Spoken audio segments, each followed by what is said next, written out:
Nestle baby food products पर गंभीर आरोप लगे हैं। स्विट्जरलैंड की वेबसाइट पब्लिक आई की जांच में पता चला है कि नेस्ले भारत में बेचे जाने वाले बेबी फूड प्रोडक्ट्स में चीनी मिलाकर बेच रहा है, जबकि ब्रिटेन, जर्मनी जैसे विकसित देशों में नेस्ले अपने बेबी प्रोडक्ट्स में चीनी मिलाकर नहीं बेचती। पब्लिक आई के मुताबिक रिपोर्ट के बाद भारत सरकार ने भी जांच की बात कही है। सूत्र ये भी बताते हैं कि फसाई ने भी कहा है कि मामले की जांच की जाएगी, जबकि कंपनी का दावा है कि भारत में सब कुछ नियमों के मुताबिक ही किया जा रहा है। एक बड़ा आरोप जो नेस्ले पर लगा है वो ये कि जो अमीर देश हैं वहाँ के जो बेबी फूड प्रोडक्ट्स हैं उनमें शुगर नहीं है, लेकिन जितनी उभरती हुई अर्थव्यवस्थाएं और गरीब देश हैं वहाँ के फूड प्रोडक्ट्स में, बेबी फूड प्रोडक्ट्स में ये चीनी मिलाए जाने के प्रकरण मिले हैं। बहुत बड़ा आरोप ये भी लग रहा है कि क्या इससे बच्चों को नुकसान हो सकता है, पहला। दूसरा कि डबल स्टैंडर्ड्स क्यों हैं, ये डिस्क्रिपेंसी क्यों है, ये कुछ देशों में चीनी मिलाए जाने की हरकत और कुछ देशों में ना मिलाए जाने की बात। कंपनी एक ही है, प्रोडक्ट एक ही है, लेकिन इस तरह के इंग्रेडिएंट्स का इस्तेमाल गरीब देशों में, उभरती हुई अर्थव्यवस्थाओं में अलग मानक क्यों और विकसित देशों के लिए अलग मानक क्यों है ये डबल स्टैंडर्ड्स? आज इन्हीं तमाम बातों का विश्लेषण करेंगे। क्या वाकई में नेस्ले दे रहा है मीठा धोखा? यही है आज का सवाल हमारा, जिनको हम पूछेंगे खास मेहमानों के साथ। पहले ये रिपोर्ट देख लीजिए।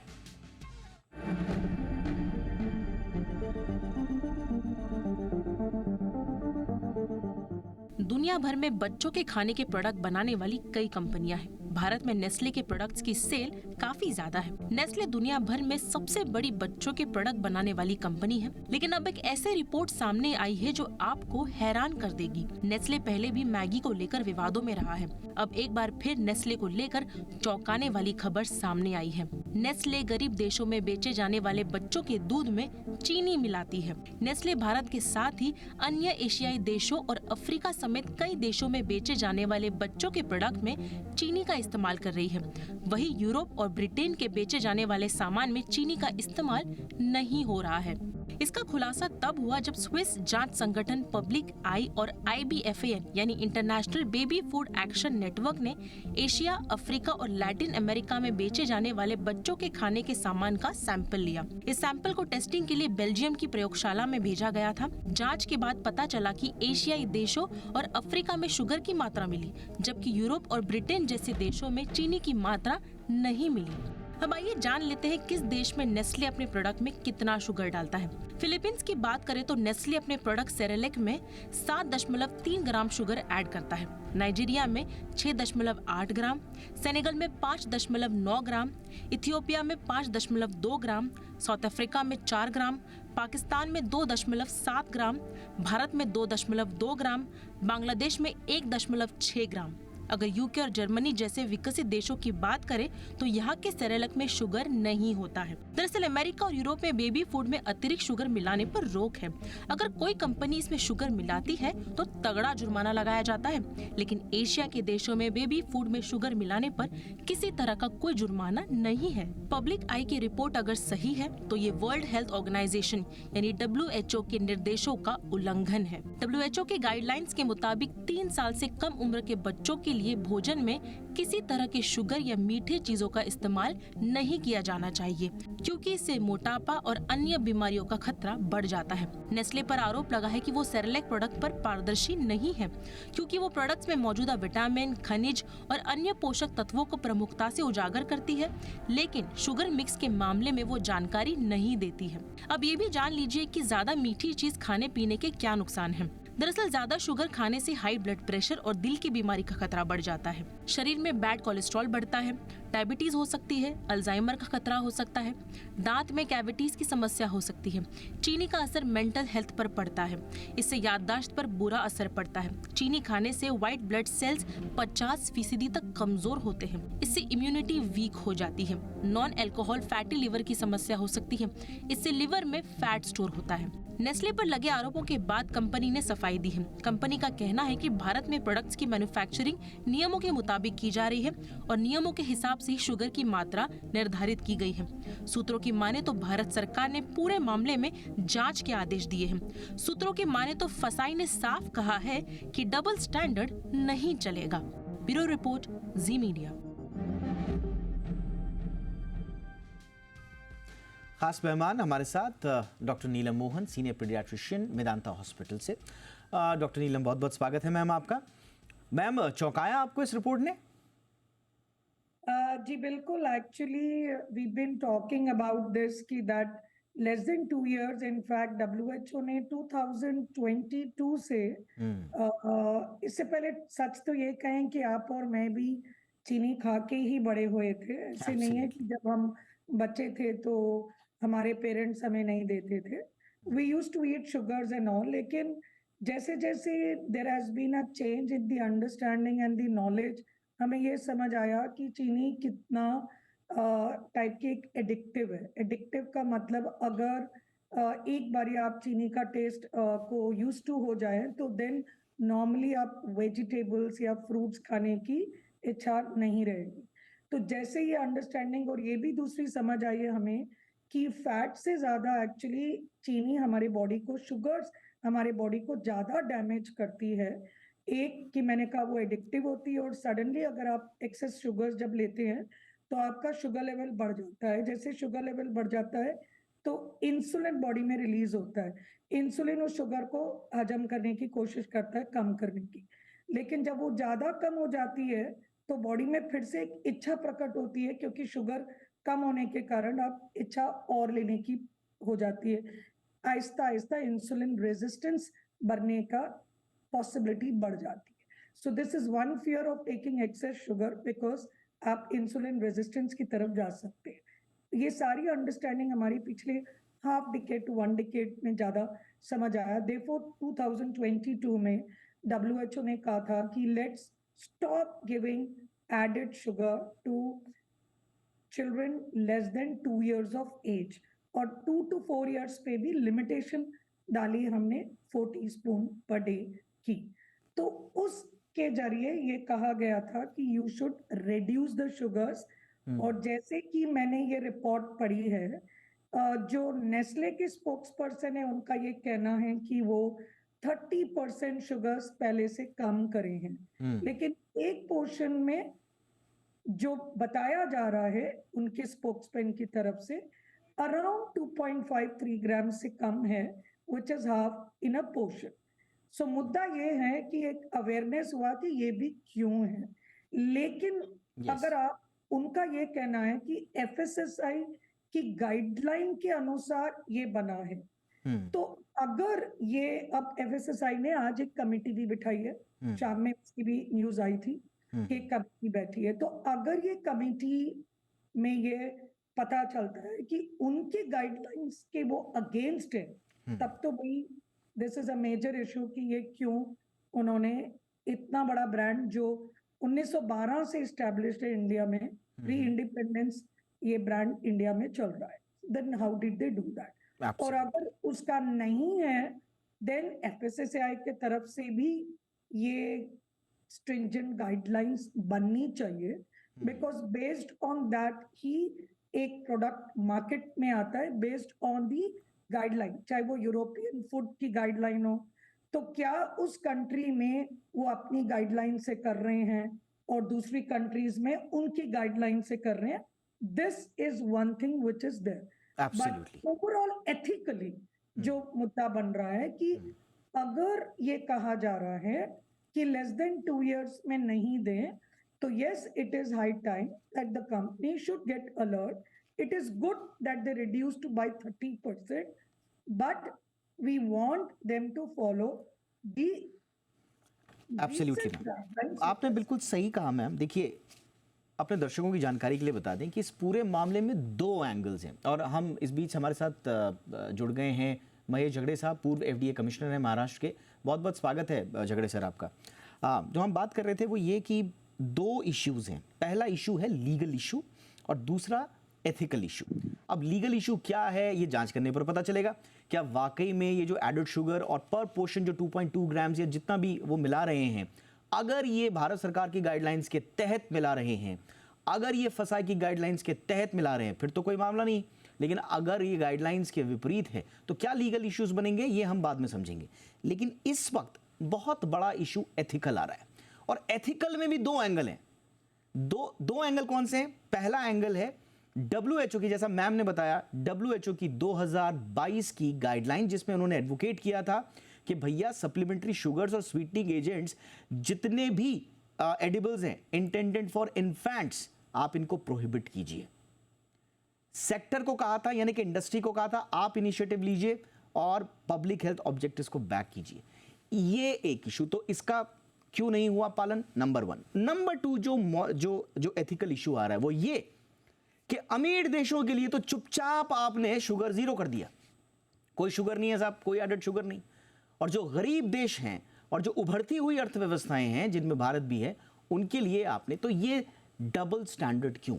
लीगल क्या होगा, मैं थोड़ा सा सर से समझना चाहूंगा। महेश सर, एथिकल इश्यूज तो बहुत स्ट्रांग है, एथिकल एलिगेशंस बहुत स्ट्रांग है, और कंपनी को इस पे अभी जवाब उनके स्पोक्स पर्सन दे रहे हैं कि हमने 11% वर्ल्ड वाइड कम किया, भारत में हमने 30% कम किया है पिछले 4-5 सालों में, आगे हम कर रहे हैं। एथिकली सवाल तो उनके पीछे रहेंगे, लेकिन लीगल इशू क्या है? क्या सच में फसाई की गाइडलाइंस हैं ऐसी? दीपक, इसमें ऐसा है कि देखिए कि ये जो चीज है ये मार्केट इकोनॉमी का प्रोडक्ट है, कि वो जो कंपनियां हैं ये उनका प्रोडक्ट बना के जितना पैसा बना सकते हैं वो बना लेंगी, और वो बिजनेस है, वो उसके ऊपर कोई नहीं कर सकता, वो फॉर्मूला बनाएंगे। अभी मालूम नहीं होता कि ये सही है या गलत है, आप एथिक्स से बात कर रहे हैं, लेकिन जब तक वहां का रेगुलेटर है वो अलाउ करता है वो पुश करते रहेंगे। ऐसे बहुत सारे प्रोडक्ट्स हैं, जैसे कि आपने रेड बुल वगैरह सब कुछ देखा है, वो उसके ऊपर जाने की जरूरत नहीं। लेकिन ये इन्फेंट की बात जब आती है तो FSSAI की कोई गाइडलाइन है क्या? अभी जब पब्लिक आई ने और ये जो NABM बॉडी ने कहा तो ये कुछ जान गए हैं। इनको ये कानून जो है food safety and standards act 2006 में उनको सेक्शन 18 है, उन्होंने बराबर सब प्रोडक्ट्स का बार बार जांच करनी चाहिए, साइंटिफिक कमेटी को बोलना चाहिए कि सही है गलत है, और वे साइंटिफिक कमेटी से लेना है। इनको तो कुछ मालूम नहीं होता है, इनके कोई स्टैंडर्ड नहीं है, वो सिर्फ क्या करते हैं कि फॉरेन में अगर वो चल रहा है तो हमारे यहाँ चल देती है। इनको तो ये मालूम भी नहीं रहेगा जब तक ये पब्लिक आएगा, कुछ रिपोर्ट नहीं आएगी इसमें कितने % शुगर है, तो ये वो कुछ ध्यान नहीं देते। मुझे लगता है कि FSSAI को फिर से एक बार सब फूड सेफ्टी कमिश्नर देश के हैं, और वो खुद को भी ये करना पड़ेगा कि जैसे कि कानून में बताया गया है कि ऐसे जो भी प्रोडक्ट्स है और जो सेंसिटिव ज्यादा है, बाकी तो बहुत सारे प्रोडक्ट्स है कि जो बच्चों के ऊपर असर करते हैं और जो ओबेसिटी एपिडेमिक की तरफ से वो पूरी दुनिया में फैला रहा है, और इंडियन अर्बन बच्चों में ओबेसिटी तो बहुत मात्रा से बढ़ रही है। तो ये सब असॉल्ट ऑफ शुगर है, असॉल्ट ऑफ फाइन कार्बोहाइड्रेट्स है।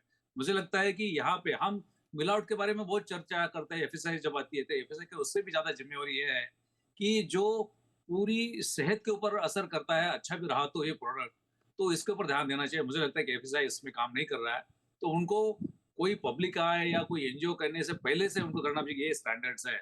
जैसे कि मैंने रेड बुल का कहा, रेड बुल में जो कैफीन था वो कैफीन था 300 ppm, और इंडिया के जो मानक थे उसमें सिर्फ 145 ppm चल रहा था, तो भी उन्होंने चलना दिया।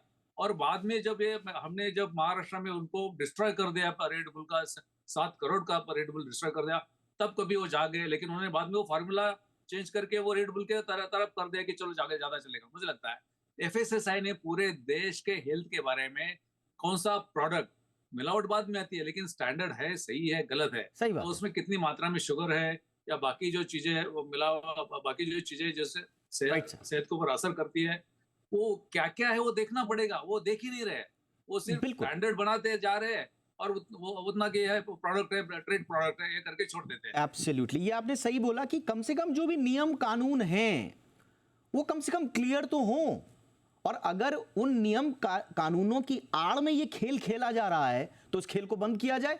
लेकिन अब दो तरह से जवाब आने चाहिए। पहला, नेस्ले कंपनी जवाब दे, उनके स्पोक्स पर्सन लगातार बयान दे रहे हैं, ठीक है, उनकी तरफ से बयान आ गया। अब फसाई को भी बयान देना चाहिए। आपने जांच कमेटी बिठा दी है, ठीक है, जांच करेंगे।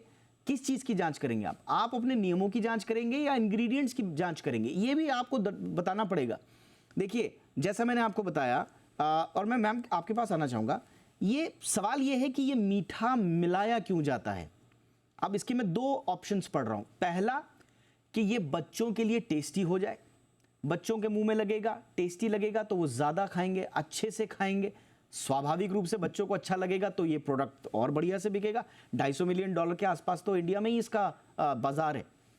दूसरा, अब इसके खतरे क्या हैं जो WHO ने बताया, ये एक lasting inclination toward sweetened item पैदा करता है बच्चों में।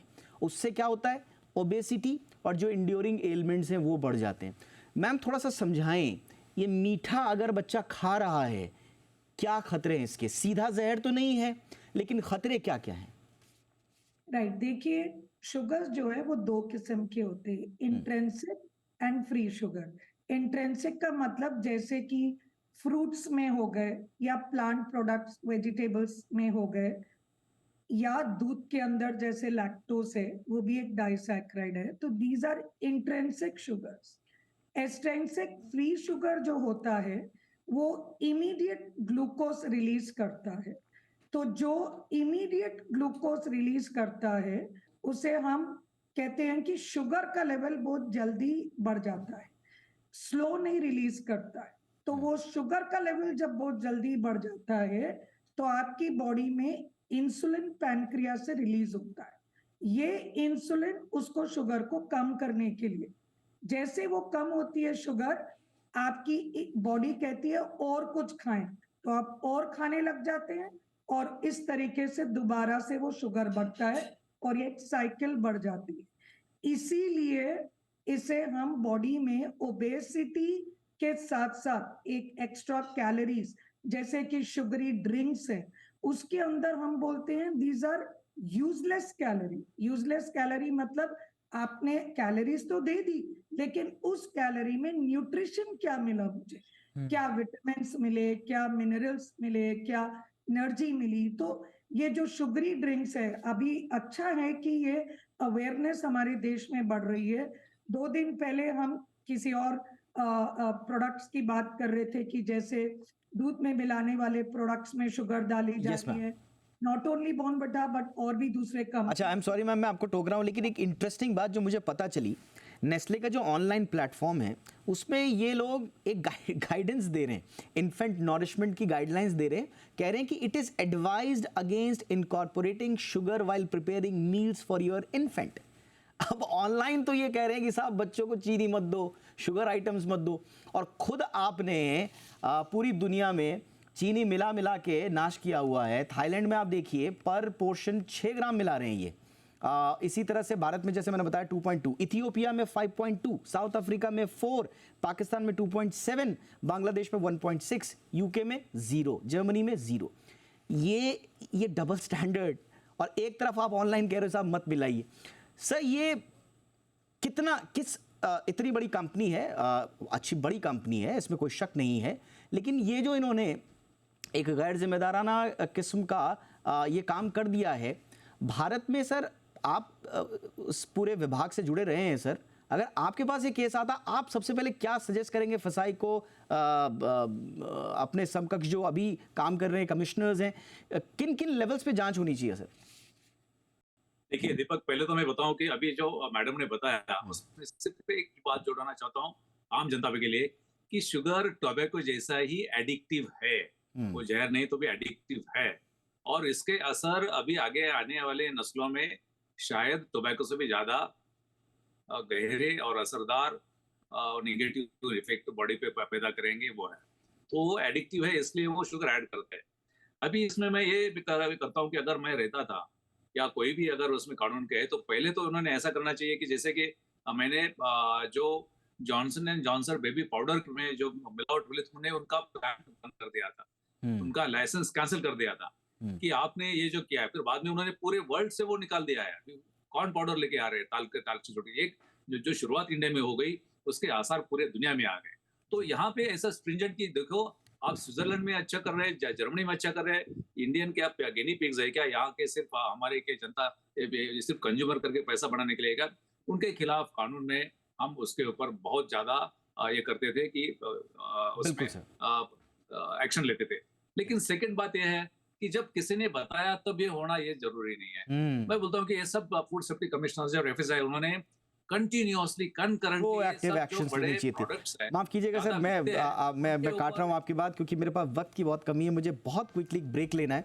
लेकिन बहुत महत्वपूर्ण मुद्दे में आज आप शरीक हुए, आपने अपनी राय दी, आपने काफ़ी कुछ जानकारी आप दोनों से हमें मिला, थोड़ा ये समझने में कि एग्जैक्टली हुआ क्या है और इस पूरी कंट्रोवर्सी का एक आम आदमी के लिए और एक आम पेरेंट्स के लिए, उनके बच्चों के लिए क्या मतलब है। बहुत बहुत शुक्रिया डॉक्टर नीलम मोहन वक्त निकालने के लिए मैम, और Mahesh Jhagde sir, thank you so much as always आने के लिए।